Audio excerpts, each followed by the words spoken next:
right. Thank you, Bob. Thank you, band. It's good to have Beck here with us this morning, playing a little bass with us. Nice to have him back. And thank you, everyone, for joining us today. We are thrilled that you're all with us. We're very excited, and I think we're just going to go ahead and get started. Bob, you ready?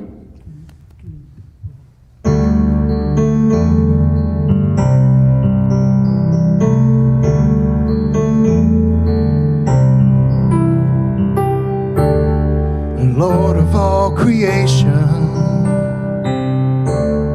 of water, earth, and sky, heavens are your tabernacle. Glory to the Lord on high. God of wonders beyond our galaxy, you are holy, holy. The universe declares your majesty. You are holy, holy, Lord of heaven and earth, Lord of heaven and earth. Early in the morning, I will celebrate the light. When I stumble in the darkness, I will call your name by night. God of wonders beyond our galaxy, you are holy, holy. The universe declares your majesty.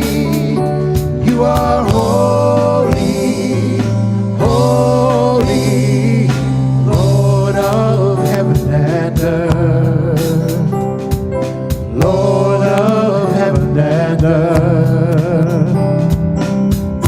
Hallelujah to the Lord of heaven and earth. Hallelujah to the Lord of heaven and earth.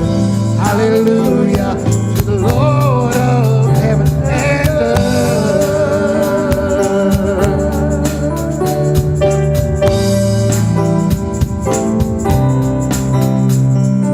God of wonders beyond our galaxy, you are holy, holy. The universe declares your majesty.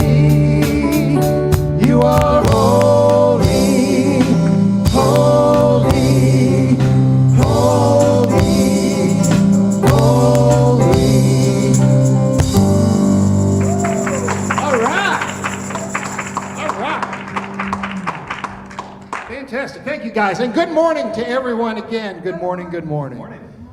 Reverend Linda is not with us this morning, but we still have a treat in store, a treat in store. This is the day that the Lord has made, and we will rejoice and be glad in it. Thank you, Gigi. We are excited about what today has. We're excited about Rick Weaver. He's here with us today. If you've never heard Rick speak, you're in for a treat.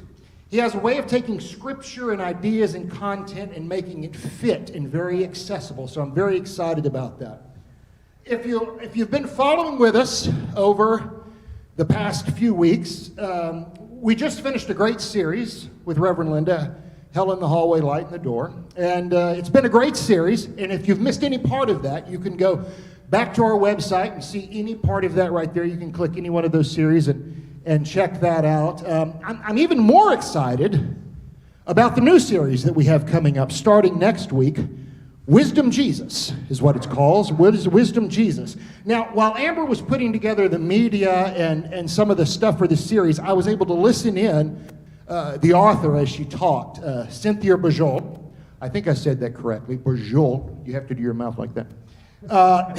Which is the author of the book, and it's what the whole Sunday series is based on. And let me tell you, I'm very, very excited about this series. I believe we have the commercial, and we're going to debut it here. Let's see this commercial for Wisdom Jesus. Let's play it.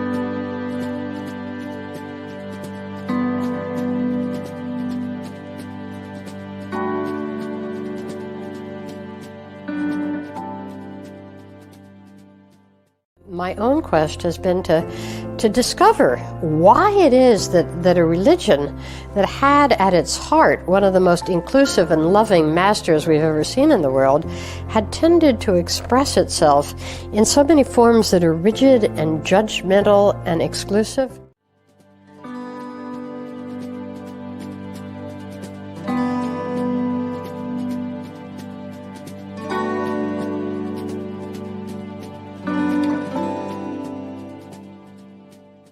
Jesus' great invitation was, come and see. And what we're really going to ask people to do is come and see. Is there such a thing as the mind of Christ? Is it possible to put it on? Are there practices that help us do it? And to all of those three questions, I give a hearty yes. Come and see.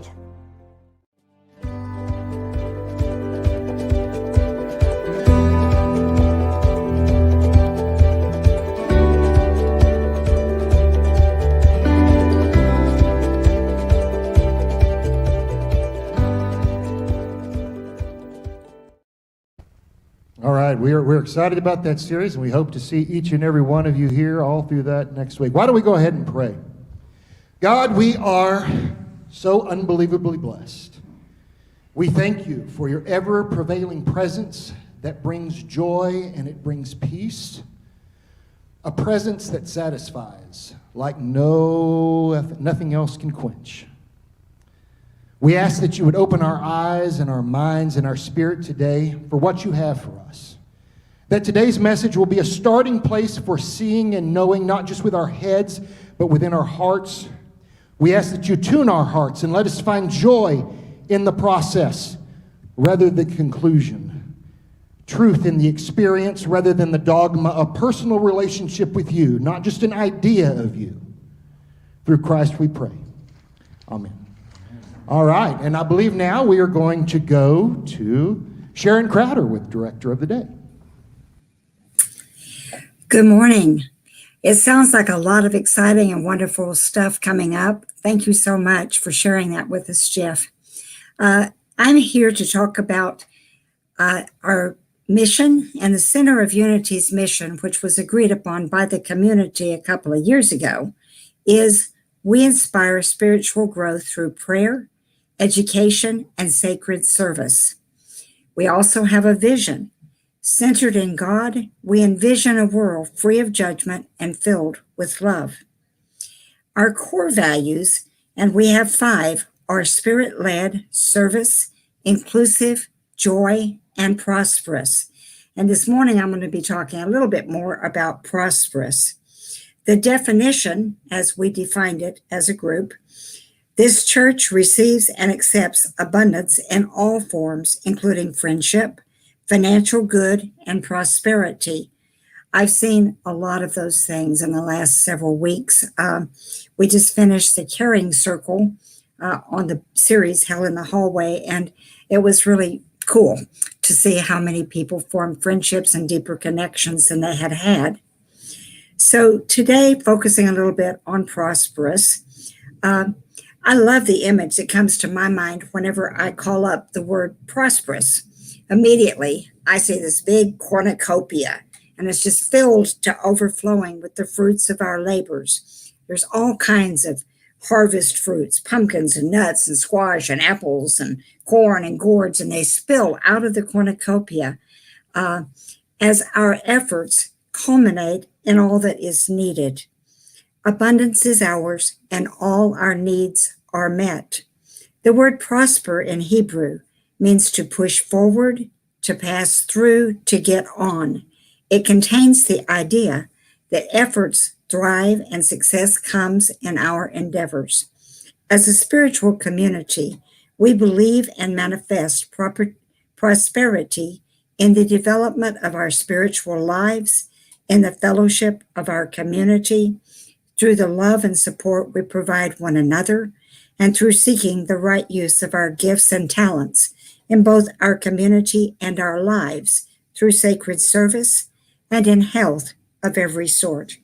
We believe and manifest that our material needs are abundantly met and permit us to not only meet the needs of today, but to grow and provide for the future as well. 3 John verses 1 through 2 says, "Beloved, I pray in all respects you may prosper and be in good health, just as your soul prospers." And so it is with the Center of Unity in Grapevine. All right. Well, thank you, Sharon. Thank you very much. And now we're going to do our unity principles. If you're new to us, these are things that we carry down in our heart. And this is kind of what we're all about. Why don't we say these together? There is one presence and one power in the universe. It is God, the good, omnipotent. The divinity is within all humankind. Jesus was not the exception, but rather the example. We have direct access to God through prayer and meditation. We create our life experiences through our way of thinking, feeling, and acting, and we can demonstrate now the good we desire. All right. And now we're going to go ahead and read the daily word. I express the peace of God. Peace be still. With these words, Jesus claimed his authority and claimed it over the stormy waters. Following Jesus' example, I too claim authority. In stressful moments, I center my awareness in the divine presence that lives in me and expresses through me. This divine presence is perfect life, love, and wisdom.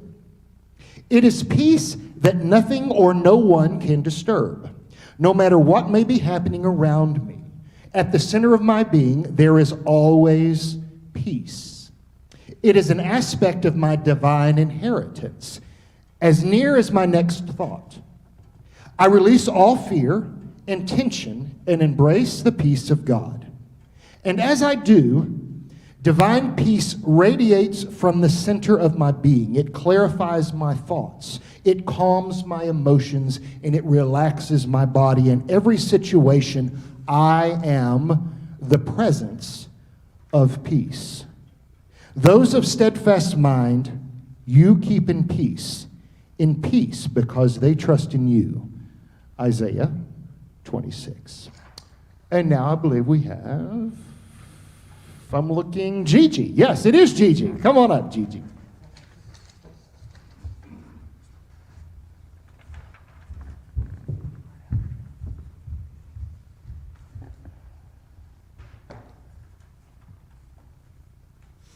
Good morning, good morning. Good morning. Good morning. And I am so happy to be able to share some information about one of many African American people who helped to, as in all of these United States, build, support, and add to the value of the unity movement. This person is Reverend Corrine Johnson Smith. Born 1885 and crossed over into spirit in 1970. She was an ordained unity minister who started and served the Loving Heart Unity Center in Houston, Texas, from at least 1946 to 1966. She was born January 26, 1895 in Cuero, DeWitt County, Texas, to Henry H. Johnson and Amy Ramey Johnson. She was the ninth of 12 children according to the 1900 census. In Unity's Who's Who in the Field, Reverend Smith was given licensed Unity teacher recognition in 1938. She was licensed as a licensed Unity teacher in the, or rather listed as a licensed Unity teacher in the Unity Annual Conference Yearbook in 1946. In response to a question in the Who's Who questionnaire, Under what leaders in the field did you receive training? And Reverend Smith answered this way in her own words, written on a document. She wrote, Charles and Cora Fillmore. I was so excited to read that because, as we know, Charles and Myrtle Fillmore are the founders of the Unity Movement. It was only after Myrtle's passing that Charles married Cora, and Reverend Smith studied under them, and 7 other people. She became a Unity minister in 1956. So, today, in celebration of Black History Month, we recognize Reverend Corrine Johnson Smith.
Thank you guys. Thank you guys very much.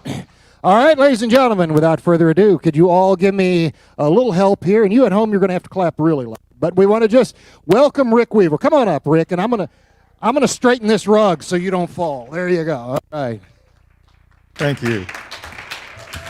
Woo! Welcome, welcome. Jeff, thank you so much. I need to get this thing to work correctly. I want to welcome you.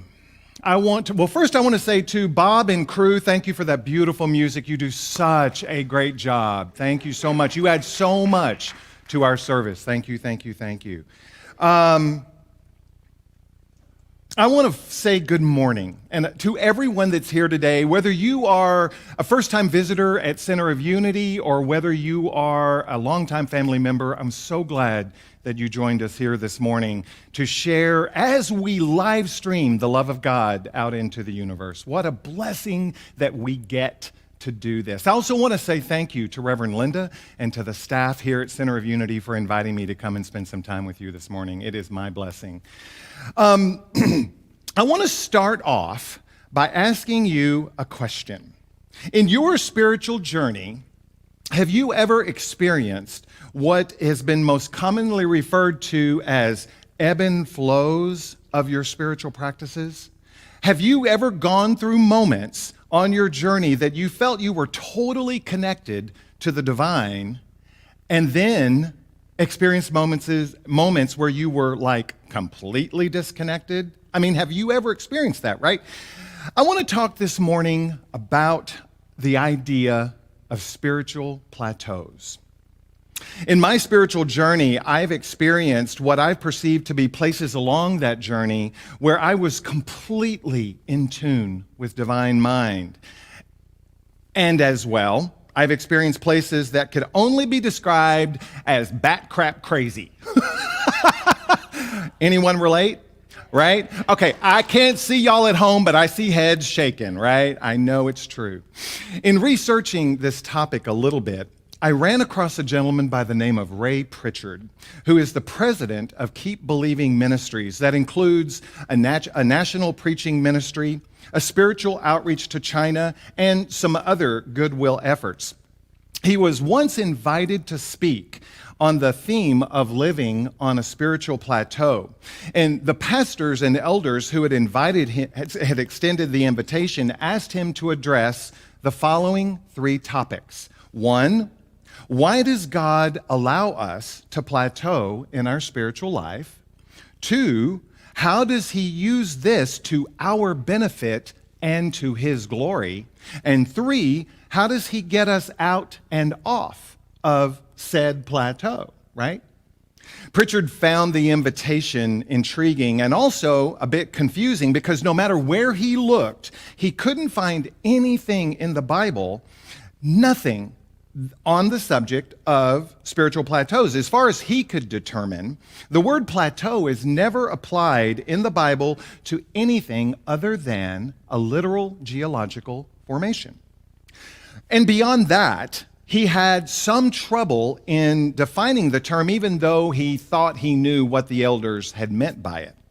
So I'm a guy that likes to look up definitions. I want to know what it is. I believe words matter, and I want to know what it is that I'm talking about. So I went to dictionary.com, and there it offers 2 definitions of the word plateau. One is a noun, which we all know is a word that describes a thing.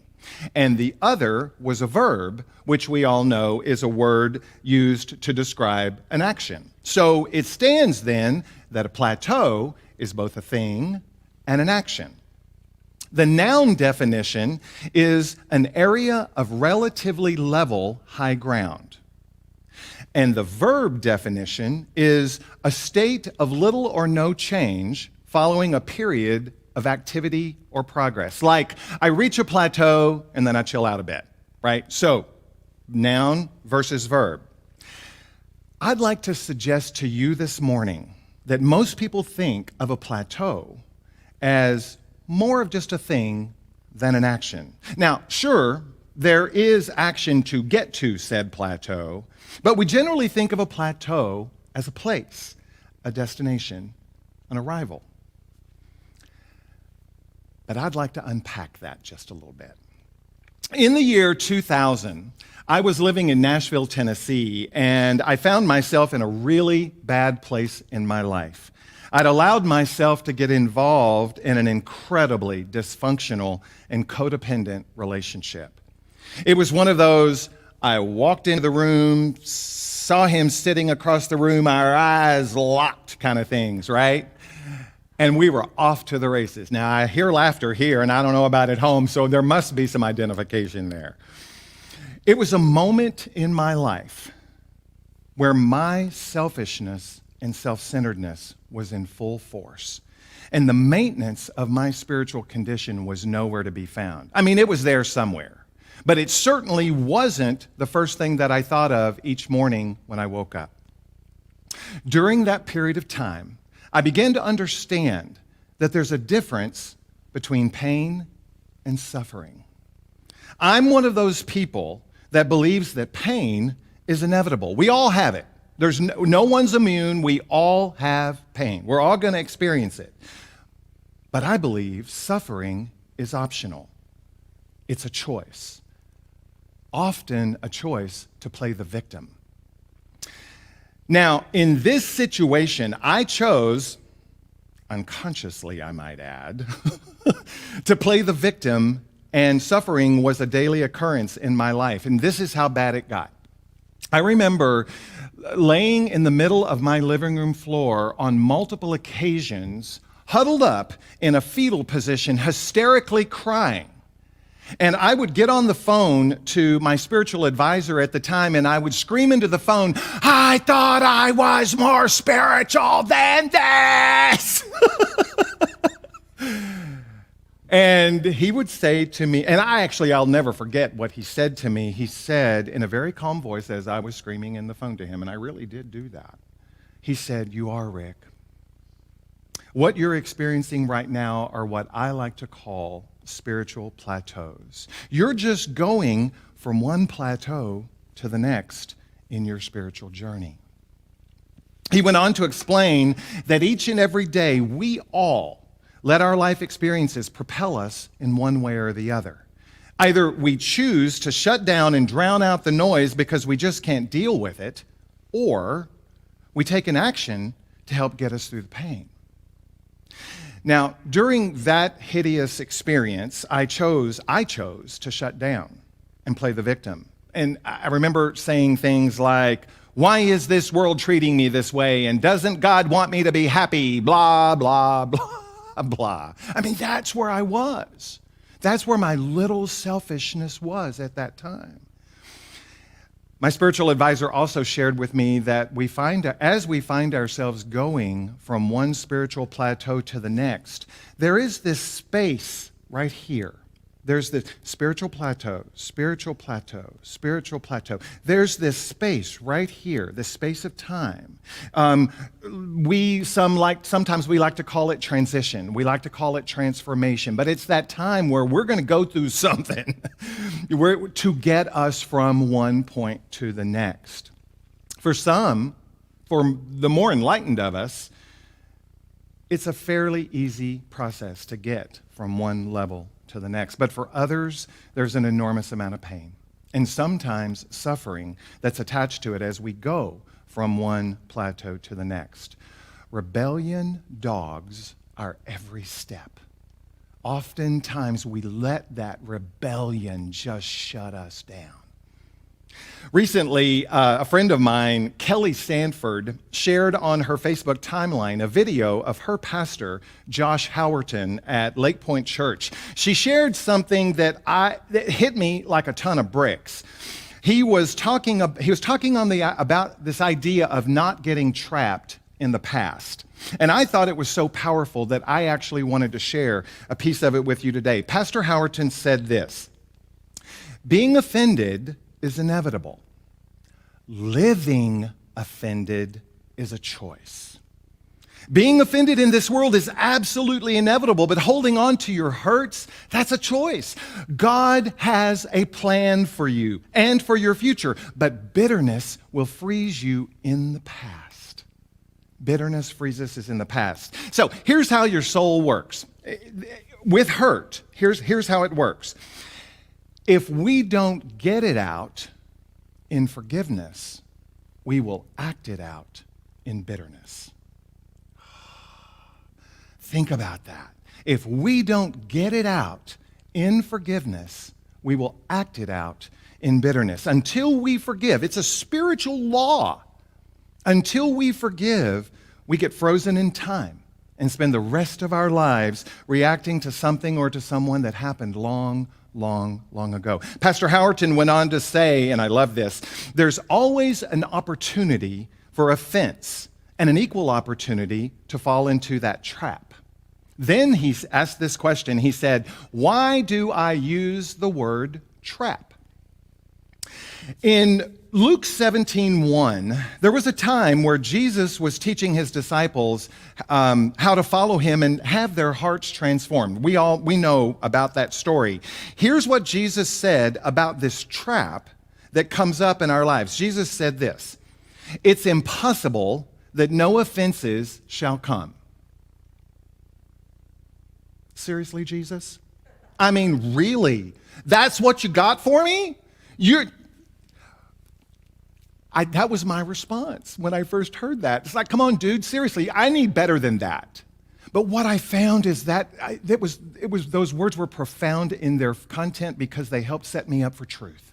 They helped set me up to a place that I can show up to today in truth. I don't know about you, but what that teaches me is that no matter how hard I try, I'm going to be offended in this life. Someone is going to say something that is going to make me, I almost said something terrible, is going to make me mad.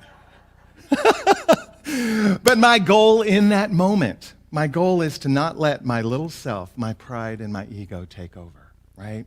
My hope is that I fall immediately back onto the spiritual teachings of Jesus and go straight to that place of love, straight to that place of forgiveness, straight to that place of understanding.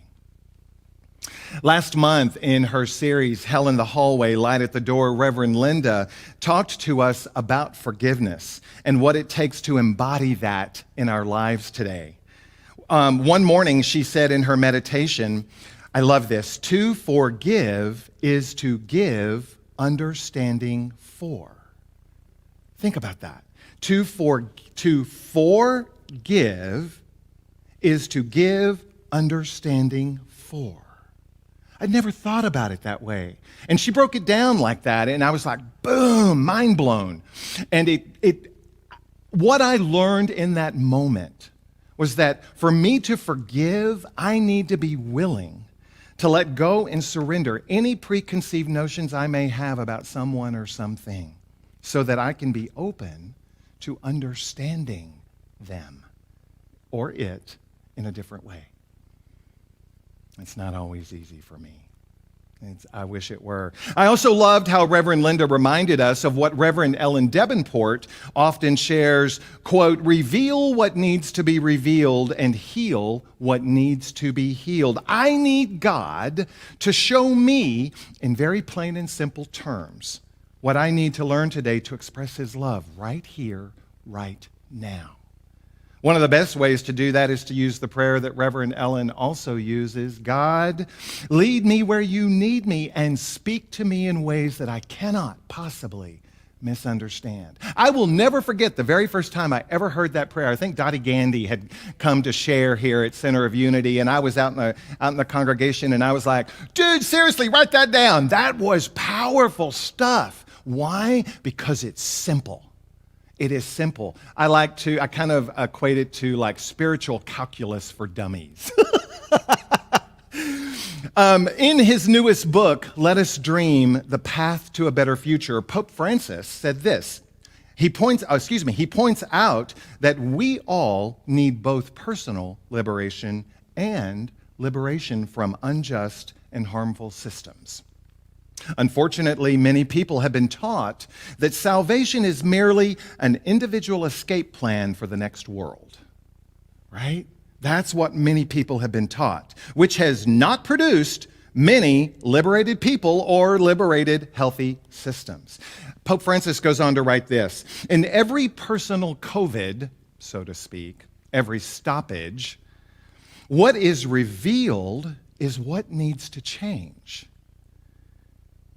Our lack of internal freedom, our idols that we've been serving, the ideologies that we've tried to live by, or the relationships that we've neglected.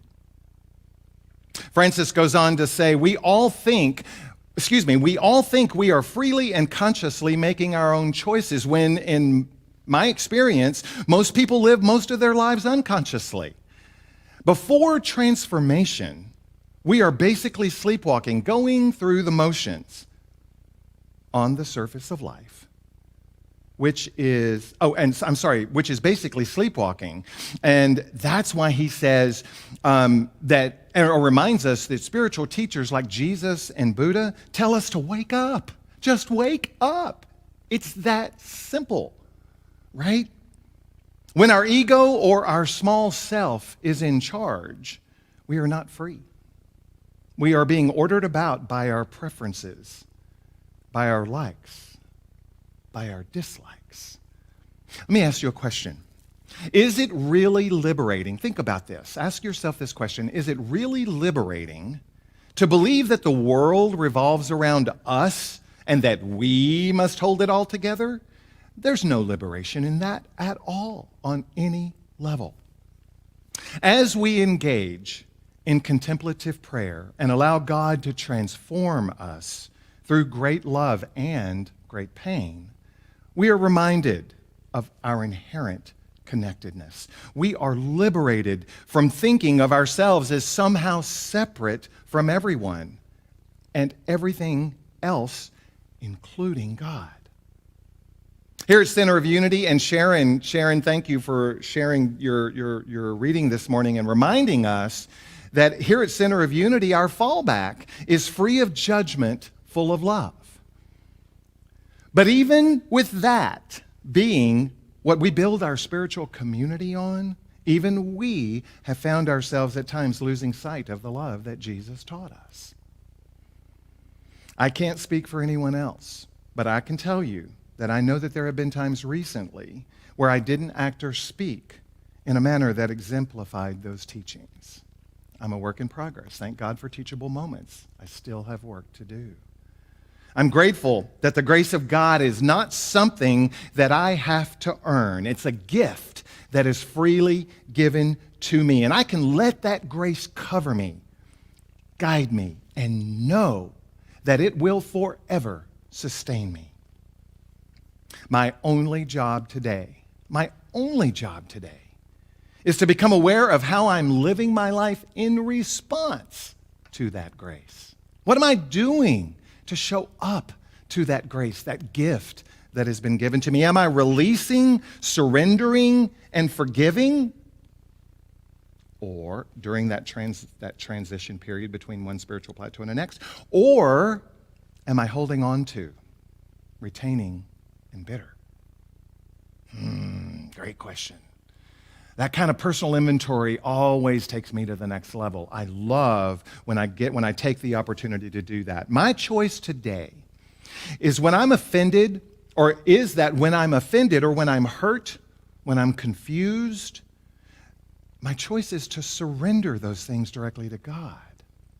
I know that it's always my choice as to whether I'm going to jet past the pain and go straight to the suffering, straight to that place where I am taking back control and trying to manage the whole thing myself, which, by the way, I don't do very well. I don't know about you, but I don't do that very well at all. Or am I going to use that space between the spiritual plateaus that I found myself in as an opportunity to heal and grow in the love of God? As we are reaching for that area of relatively level high ground after a period of activity or progress, noun versus verb, it's my hope and prayer that we never forget that the results of our journey will be defined by the actions we take during that transformation. For to transform is to make new. Remembering one of the 3 topics that the elders had asked Ray Pritchard to cover in his talk on living on a spiritual plateau, as we leave this service today, let us be reminded to ask ourselves, how can God use this right here, how can God use this to our benefit and to His glory? How can we use that space to grow in our faith, strengthen our belief, and fortify our resolve to be the living expressions of God on this earth? Because, folks, we either get it out in forgiveness or we act it out in bitterness. Now, that's a spiritual plateau I want to live on. Let us pray. Divine love, you have always been, are now, and will always be our source of strength and guidance. Should we find ourselves in a place of pain, help us to remember that your love will sustain us and that it will keep us from transforming that pain into suffering. Help us to remember that forgiveness is the answer. Forgiveness of others and forgiveness of ourselves. For it is in that forgiving that we receive. Divine love, we gather today under the beauty of your holiness and the holiness of your beauty to be reminded that in that receiving, we can live the lives we were put here to live for you. And so it is, and so it shall be. Amen.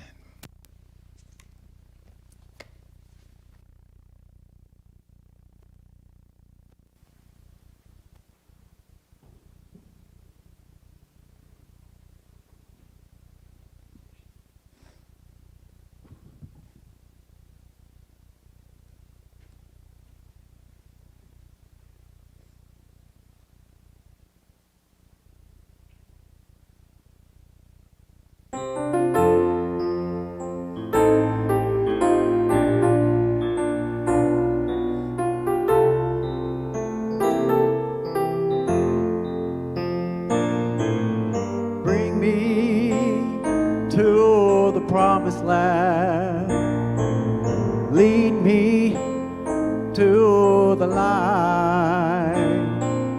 Walk me to the mountaintop and take me to higher ground. I'm gonna climb up those golden stairs. Cast off all your care, all your woe.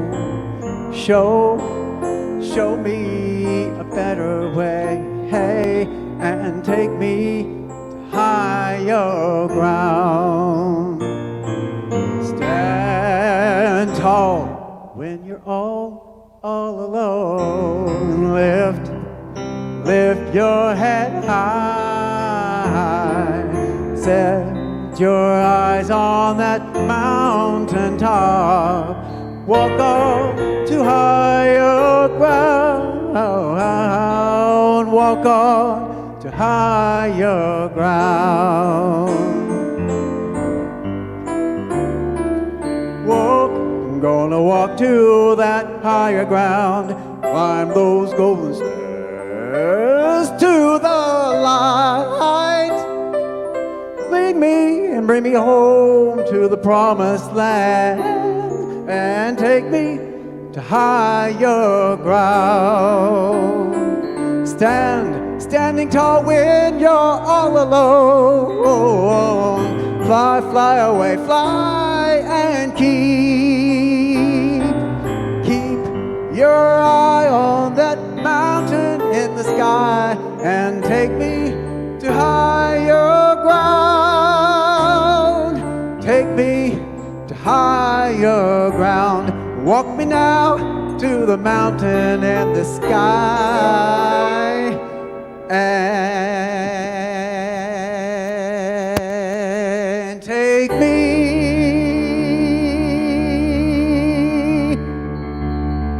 to higher.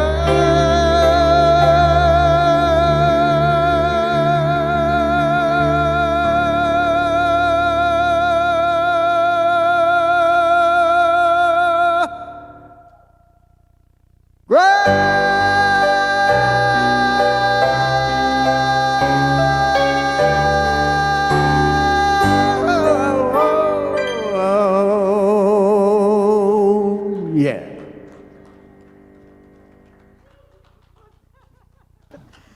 Oh my gosh. Stephen, that was beautiful. Thank you for that. And Rick, what a message. Yes, yes, yes. And to, oh my goodness, let me not forget Jeff.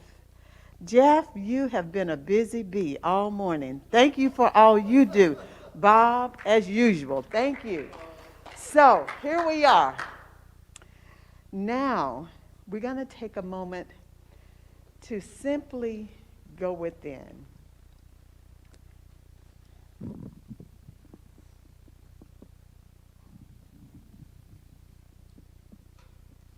Take a moment to be present with yourself and relax in whichever way that suits you. Notice your senses. They're all functioning by themselves.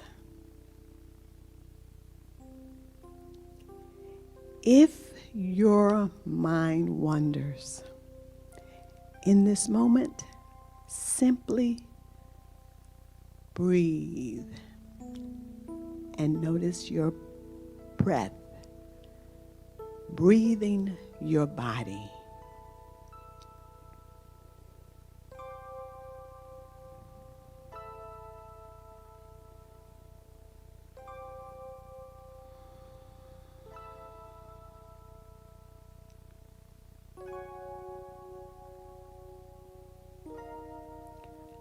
Thoughts of the past are memories.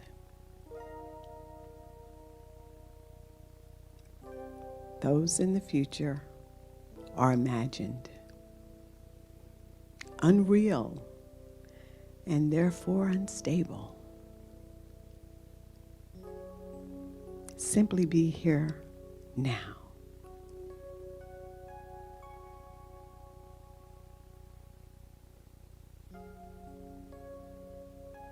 And now you're simply being.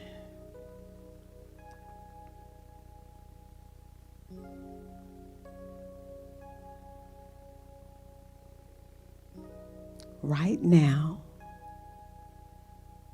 there's nothing to change, nor to fix, nor to do over.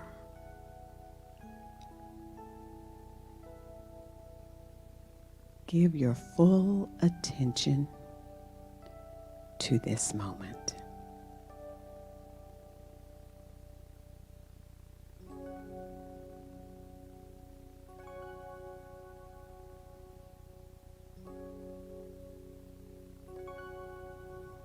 Presence is here now. All else, all perceived plateaus collapse into God. Presence, spirit, or whichever name you choose to call the one. Notice how you're becoming more calm and less conceptual and moving into complete awareness. We are all one with the one in consciousness.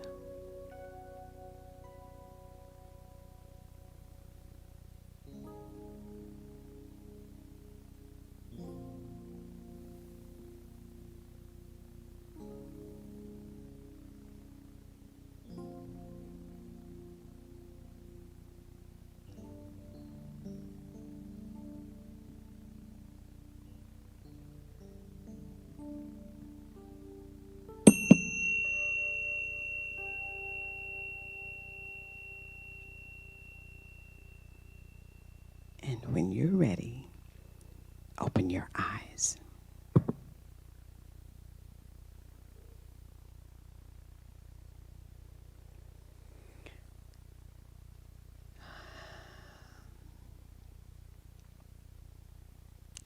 So now, this is our offertory call, and it's time that we prepare our tithes, our gifts, and our love offerings for our church.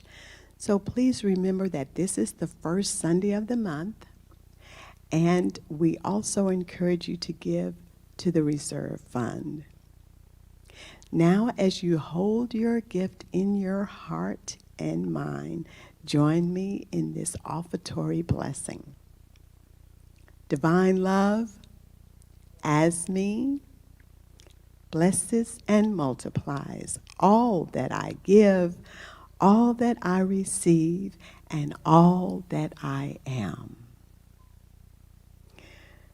And to all of our visitors who may be watching us for the first time via YouTube or FaceTime, we're glad you have chosen to join us, and we welcome you.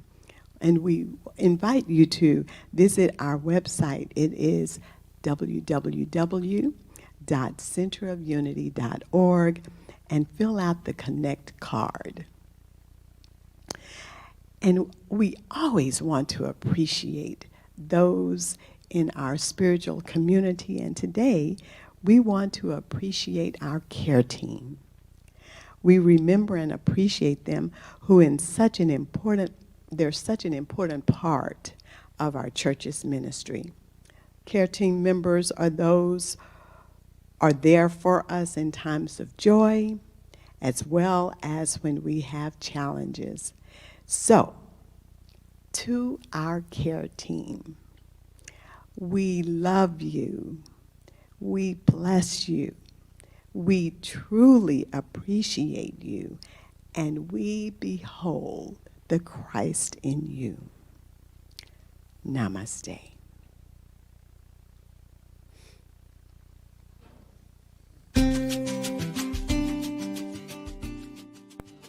Here's what's coming up at Center of Unity. What better way to acknowledge Valentine's Day than to celebrate the family? Karen Stars will facilitate the Heart of the Family Day workshop next Saturday from 1 to 4 p.m. Come join us as we play connecting games and practice compassionate communication, even with challenging requests. You can register from our website or the Center of Unity app. We are delighted to announce that we have the opportunity to deepen our understanding of connection and community with a 7-week series on Marshall Rosenberg's nonviolent communication, facilitated by Karen Stars. In this series, we will learn how to dissolve enemy images and free our life energy to create more peace in the world. Although this is a series, you don't have to commit to all 7 sessions. Come as you are and meet your community at a deeper level. You can register from our website or the Center of Unity app. Our new Sunday series, Wisdom Jesus, begins next week. It's based on the book, The Wisdom Jesus, Transforming Heart and Mind, A New Perspective on Christ and His Message, by Cynthia Bourgeon. Join us as we discover ancient contemplative practices that you can use to experience the heart of Jesus' teaching for yourself. Every Tuesday at 11:30 a.m., Reverend Linda leads a metaphysical Bible interpretation class on Zoom. Each class is self-contained and all are welcome to join. The Zoom ID is on the screen, or you can access it from the website or the Center of Unity app. Every Sunday, we gather on Zoom before church to say hi and catch up. Come join us from 10 to 10:25 a.m. The Zoom ID is on the screen, or you can access it from our website or the Center of Unity app. There are multiple ways you can make a donation to the Center of Unity. You can drop your donation off at the church, mail it to our P.O. box, visit our website, use the COU or Venmo app, or you can text 817-606-8768 and follow the prompts. Your continued support is greatly appreciated. All right, everyone. Well, thank you so much for joining us today. Thank you, Bob and the band, and Beck and Stephen. Great job on that song. It was fantastic. And Gigi and Rick, thank you again so much. It was really amazing and inspiring. Why don't we do our peace song, Bob?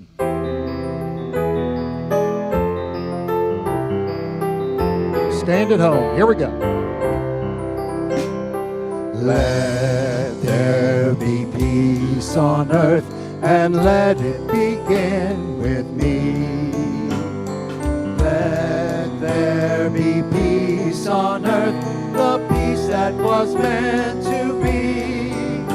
With God as our Father, family all are we. Let me walk with my family in perfect harmony. Begin with me, let this be the moment now. With every step I take, let this be my joyous vow. To take each moment and live each moment in peace eternally. Let there be peace on earth, and let it be.